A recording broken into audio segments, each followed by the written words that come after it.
Saturday last week, teachers were seen in long queues at the State House, Nairobi, lining up to the 10,000th man to receive 10,000. This is the biggest delegation that Ruto has hosted in State House in the array of the 10 delegations that he has hosted in a period of 1 month. This has had people discussing whether or not Ruto has turned the State House as a political podium. That will form the basis of our main story here. The Civic Lens, welcome. On our other story, we'll be taking a look at why the government collectively is now on a move to cut Matiang'i's wings in the Gusii area. But let's start with our top story. President William Ruto is being accused of using the State House as a political podium. Now, there is no law that bars the president from meeting individuals in State House, none at all. There is no law that bars the president from choosing which section of the country he wants to meet in the State House and when, none at all. But when the resources that are being used for these particular meetings are coming from the national coffers, and when the conversations that is being had in these particular meetings are political discussions and not those of governance, then Kenyans can question why these particular meetings are being held. Here at the Civic Lens, we intend to narrow down on the 10 delegations that Ruto has held at State House from August to now September, and whether or not they were for political issues or for national governance. The verdict will be with you. Now let's start. You remember August 7th, Ruto met the boda at State House. It was a large number. Boda riders went to State House. The reason why they went to State House was to discuss the plight of boda riders nationally with the president. Now this is interesting because you remember Ruto's manifesto was bordered around the blue collar employers or employees or the blue collar workers largely. His main agenda was tuned to fix itself for the mama mboga, the boda, the makanga, and every other blue collar worker, and that worked. Alongside the support that he garnered from the church, Ruto became the president of this country.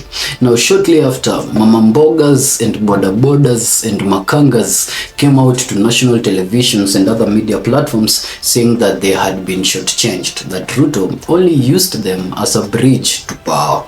And so on 7th August, we see President Ruto in his full attire as the President of the Republic of Kenya, now meeting the people upon whose backs he rode into power. At that point, the discussion around the boda people did not have a much national rage because it was a president meeting the people that brought him into power in his home and discussing with them on how he could make their plight better. But 2 days after that, on the 9th of August 2025, Ruto now did the youth empowerment that met a group of Gen Zs from different constituencies here at Nairobi County. Now this one had a national outrage attached to it. And here at the Civic Lens, in our weekly recap, a recap that we do with advocates of the High Court of Kenya, we sat and analyzed whether or not there was a real empowerment or it was national optics to show to the entire population that Ruto was reaching out to Gen Zs and to the youth within the Nairobi area. One member of the panel, advocate of the High Court of Kenya, Ajura Kude, confirmed to us that he was actually there physically during the operations of this 2-day event. And he confirmed for us very categorically that the individuals who were supposed to be given empowerment tools as groups went back home with those tools. He gave examples of Mathare constituencies and other constituencies where he himself coordinated the resources from state going to the people. But the media did not have a Ajura's perspective. The media house made it known to the public entirely that there are certain individuals who were even promised motorcycles, who took pictures with the very motorcycles, but when it came to the time where the state was supposed to hand it over to them, they were chased away with GSUs without even the motorcycles. Now this outrage Whether or not Ruto was empowering the youth was not only the basis of this outrage. Another thing that was evident in this kind of empowerment is that Ruto himself did not talk politically. He himself was trying to realign and affirm to the people that he is working on his policies. But his foot soldiers, including Sakaja, were seen chanting two-term. His foot soldiers like Kindiki were seen chanting fire, see fire. And so these were not statements of governance. These were political statements that were showing that in a way the empowerment that was going on in State House was not for the period of 2022-2027. No, it was a precursor for post-2027, and it was building the population to be receptive of the idea of having Ruto for a second term. Before we could finally discuss and wrap our heads around whether the empowerment was fake or not, and the statements were political and governance, Ruto on 15th was already meeting the delegation from Nyamira and Gusii community. Another strategic meet. Now, these three meets, before we go on with the rest of the sevens, are very strategic. The first one, Boda, Ruto supporters into power. The second one, Gen Zs and the youth from Nairobi, Ruto's biggest challenges within the city and Ruto's biggest headache. Then the third one, Nyamira and Gusii. We did not see it then, but now we can see it clearly after Ruto recently, again on the 11th of this month, met the Gusii delegates at State House. And now we can put 1 + 1 together and get a 2 here at the civic lens, that the move to have delegates from Nyamira and Gusii from the very beginning was a move to cut the wings of Matiang'i ahead of 2027. I will not spend so much time on the Gusii Nyamira one right now because it forms the basis, it forms the foundation of our second part of this analysis. So we'll take a look at it later. Then came 29th of August, Ruto was meeting the delegates from Meru. This was another strategic one. Meru and the entire region of Tharaka Nithi is where the vice president of Ruto comes from. And so to solidify his foot for his foot soldier in his region, who is battling consistently the arrogant, power-domineering ex-vice president from the DCP party, Ruto had to bring a delegation from the backyard of the vice president closer to understand how to express or rather to expand the policies of the government alongside that area. We hope that that was the motive. Now, August came to an end with those 4 delegations. September began in a bang. On 2nd, Ruto met Kuria East and Kuria West delegates. Another strategic move. See, right now, Ruto knows very well that the mountain region might not rally behind him. And even if other political analysts are of the idea that the mountain will come back to Ruto, it might take some time before the mountain rallies behind Ruto. As we speak right now, there's the mountain guardian, the mountain keeper, who is back and who is a key principle of the united opposition. Safe to say, the united opposition success into 2027 is heavily reliant on the 30% vote that comes from the mountain region. That is their main power. So Ruto knows that tapping into this power that is highly guarded with these key principles might not be easy. And dividing the united opposition is still his way, or among his ways of trying to amass power ahead of 2027, yet he knows it's not easy. So where does he go if he can't penetrate the united opposition, or if he can't tap into the 30% of the votes? It goes to the northeastern region where Duale is. It goes to the Nyanza region where Raila is. It goes to the western region where Mudavadi is. And he rallies these 3 behind him as a block, so that both of them, the united opposition and the Kenya Kwanza government, can now share the rest of the other places. Remember, he comes from the Rift region himself. And so he realizes that he has this block of Nyanza already behind him. But the block of Nyanza he has is the Luo Nyanza. The Luo Nyanza votes as a block behind Raila Odinga. So where Raila is, most likely the Luo Nyanza will vote like that. But these other lower Nyanzas do not vote like that. It's important to understand the Nyanza is divided. We have the Luo Nyanza having Kisumu, Siaya, Homa Bay counties predominantly. Then we have the other members of the Nyanza community. Migori is divided between Luos and Kuria. Gusii and Nyamira is entirely filled by the Gusii. Then Homa Bay is divided between the Luo and the Abasuba. So Ruto knows that the Luos in all this Migori and Homa Bay part will vote for him, but he's still not sure of the Abasuba, the Abakuria, and the Gusii community. So he's trying to make sure that if Nyanza is a region that is going to say he has a block, then he has the entire block of Nyanza. Mark you, Nyamira County itself, without the influence of Matiang'i, who was in the other camp, or the influence of Raila Odinga, who was in Azimio then, gave Ruto 37% of the total votes cast and counted in that county. So he knows that he has a grip of the Nyamira area already. So meeting them earlier and meeting now the Gusii and the Abakuria in September is trying to solidify the Nyanza region entirely as a block behind President William Ruto. The same day that he was meeting the Nyanza delegates from Kuria West and Kuria East, in the afternoon, the 2nd of September, Ruto was meeting delegates from the community where the IEBC chairperson hails from, the Turkana community. So Ruto is trying to solidify not only Nyanza, where there are still certain loopholes that he has to bring together, but his own backyard, the Rift region.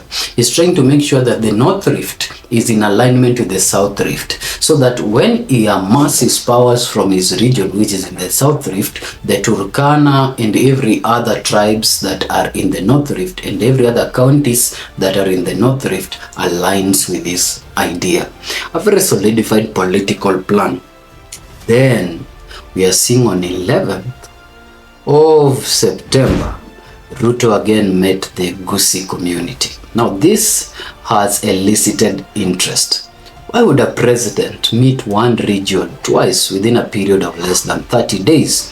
It has to do with what Gusii community is projecting in the 2027 presidential ballot. Right now, the only tribe that has fronted two candidates for presidency who have boldly declared their interest to run for presidency in 2027 is the Gusii community. None other. The Gusii community has the Mkatiba, the former Chief Justice Maraga, trying to front himself in the national seat. It also has the Mr. Fix-It-All, the superior CS from Uhuru Kenyatta's government, Okengo Matiang'i, trying to go for the national seat. This bothers Ruto. It bothers Ruto because he knows very well that Maraga right now is championing the youth a lot to rally behind him. And his numbers might seem as small right now, but the Maraga influence is developing. He's the weakest link that people think the opposition has, not the united opposition, but the opposition broadly has. But with the support of people like Okiya Mtata and the youth rallying behind him alongside the members of parliament or former members of parliament like Augustine Oneto, Maraga is positioning himself as the candidate that people would opt for if they don't want anything to do with the united opposition or the Kenya Kwanza government.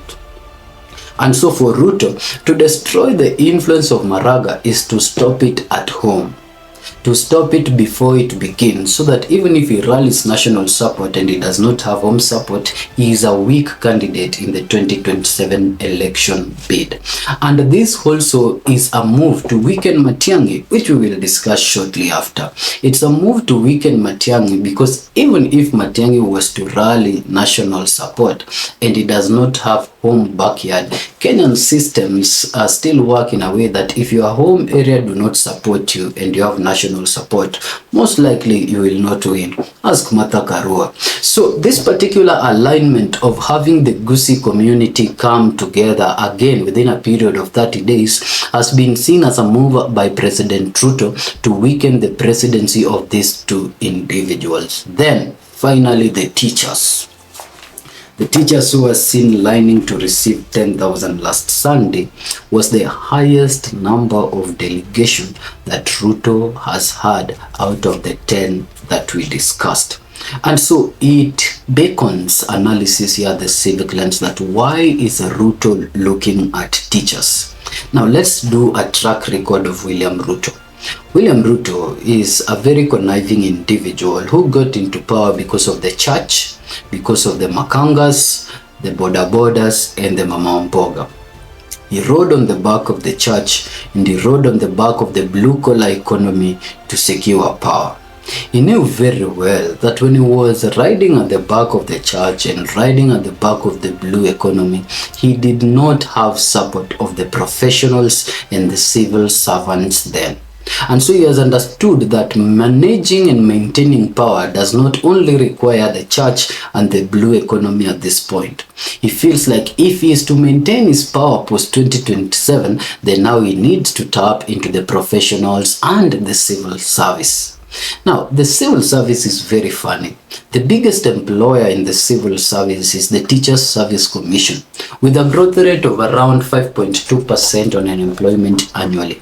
The wage bill that we discussed here at the civic lens that has expanded as a result of the increment of employing new teachers. So in disguise of discussing challenges facing teachers and in rewarding them with good medical covers shortly after the meeting, Ruto selected 10,000 most well-spoken, most followed, most liked teachers across the nation and had a meeting with them in State House. The effect of this is that Ruto is slowly trying to enter the civil servant space and specifically the highest employer group, the teachers, and he doesn't even need all of them. He just needs the vocal one among them to go and discuss these things or his policies in the confines of the staff room, and he will have more coming to the camp as a result of that.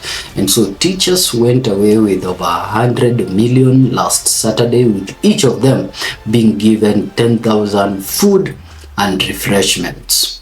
This move by President William Ruto now brings us to our main analysis, whether or not the State House can be a political podium. Ruto understands very well that people have started hitting the road.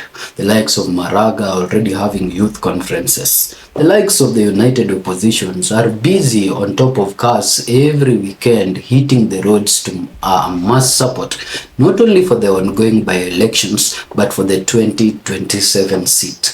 He understands very well that his power and his position as the president limits him the opportunity to hit the road right now. But he also understands that time is a very key factor in politics, and time is running fast against him.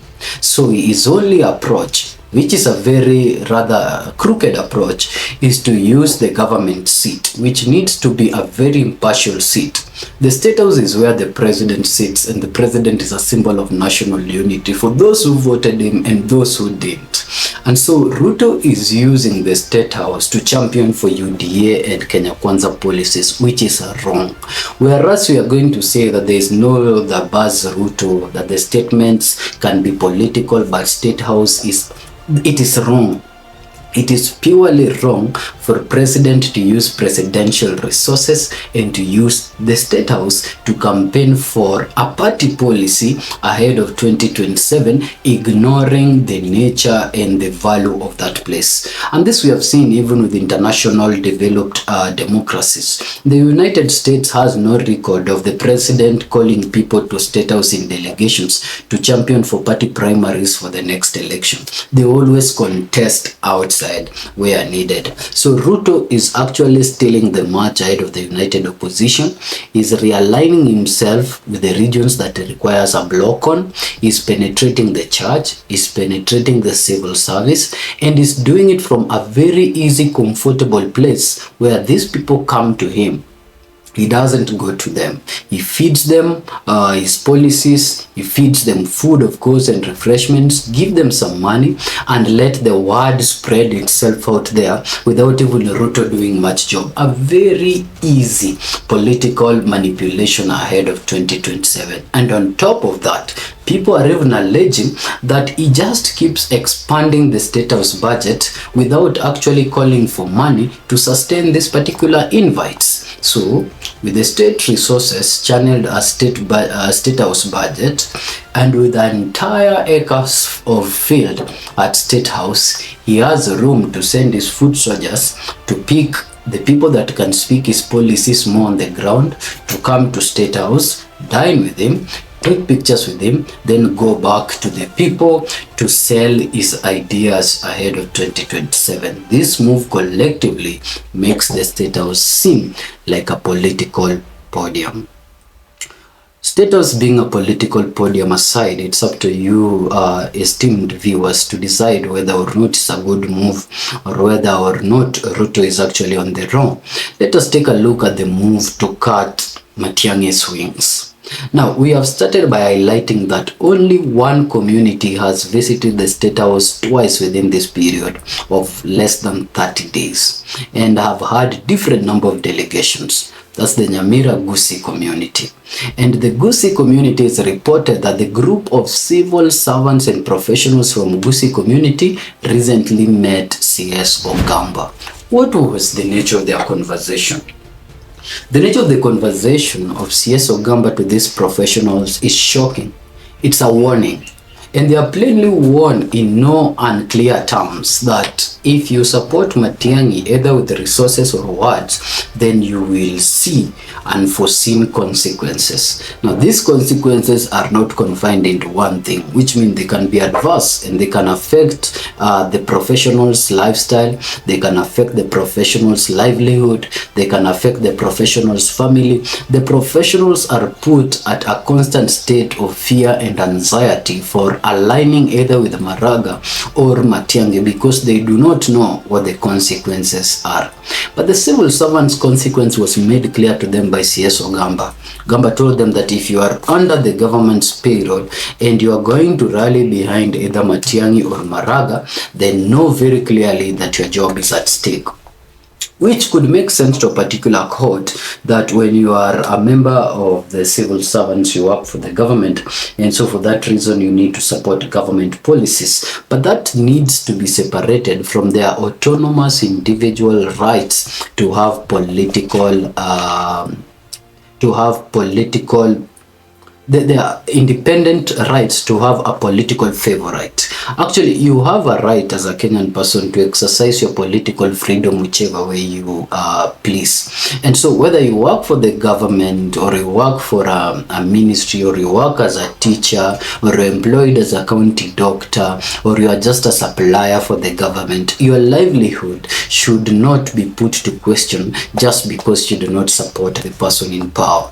The forefathers who fought for the multi-party democracy in 1992, the forefathers who fought for the Kenyan Constitution 2010, never ever envisioned a scenario where we will be retrogressive. They envisioned a scenario where rights, democracies would be a progressive thing in Kenya. So blocking the mind of an individual through his livelihood so as not to exercise his political freedom is itself very wrong.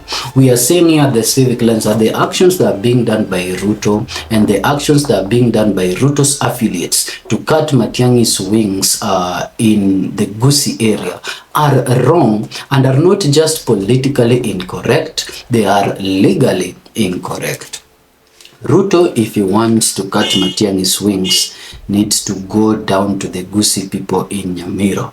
If he needs to cut Maraga's wings, needs to go down to the Gusii people in Kisii and talk to them and ask for their support.